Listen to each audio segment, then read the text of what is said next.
वर्धा जिल्ह्यातील देवडी तालुक्यातील संजाळा गावात रविवारी दुपारी आलेल्या जोरदार वादळामुळे मोठे नुकसान केले आहे।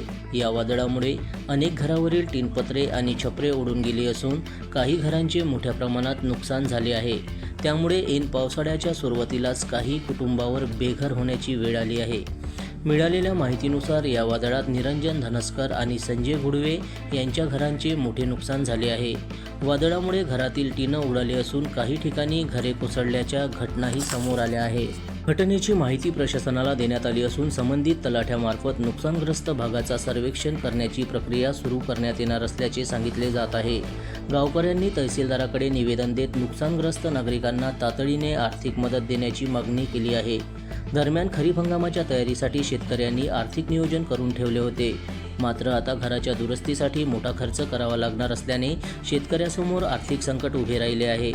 घर दुरुस्तीवर खर्च झाल्यास खरीप हंगामासाठी आवश्यक निधी कुठून आणायचा असा प्रश्न नुकसानग्रस्त शेतकऱ्यांना पडला आहे।